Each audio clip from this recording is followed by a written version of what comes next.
12 o'clock, we got another game, guys. Number 18, Oklahoma, which is 3-1, traveling to TCU, which is 3-0. Oklahoma favorite 6.5 points on ABC. Dylan Gabriel for Oklahoma. It's gone 78 and 117, thrown for 1,089 yards, 11 touchdowns to 0 interceptions. Eric Reyes had 53 carries for 400 yards and 2 touchdowns, and Marvin Mims has had 18 catches for 397 yards and 3 touchdowns. Max Duggan through the air for TCU has gone 47 to 61, thrown for 695 yards, 8 touchdowns to 0 interceptions. So 0 interceptions for both these quarterbacks. Kendra Miller has had 38 carries for 250 yards and 3 touchdowns, and Darius Davis has had 7 catches for 126 yards and 2 touchdowns. Oklahoma leads the series 17-5 all time. Last 8 games have gone to Oklahoma from 2015 to 2021. TCU's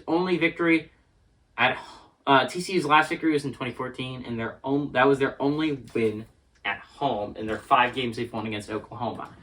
So both these teams are coming off 2 very, very different games last week. Oklahoma's coming off heartbreak, right? They lost to their rival Kansas State, a team they've always struggled with.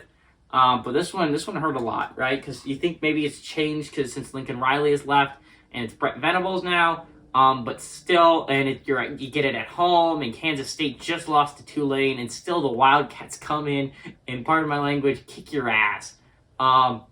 It's kind of insane that Kansas State has had this effect on Oklahoma as a program. But 3-1 since Chris Kleiman has taken over. 3-1 for the Wildcats since Chris Kleiman has taken over the Sooners, which is insane. TCU, on the other hand, is coming off last week a great win on the road against their rival SMU. It's really kind of interesting here, right? They're coming off 2 very different wins, which makes it for an interesting game, right? TCU's sky high right now. They just beat the rival SMU in a performance that can be considered dominant, right? They control that football game for the majority of it. Oklahoma, on the other hand, is coming off a rather lackluster performance, traveling on the road to TCU. And honestly, this is an elimination game, remember, for Oklahoma.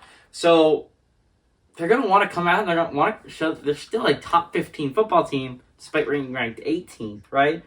TCU, on the other hand, is going to probably come in flying high. Probably not going to be extremely ready for Oklahoma. And I expect the Sooners to come in to TCU, win, and cover the 6.5 point spread.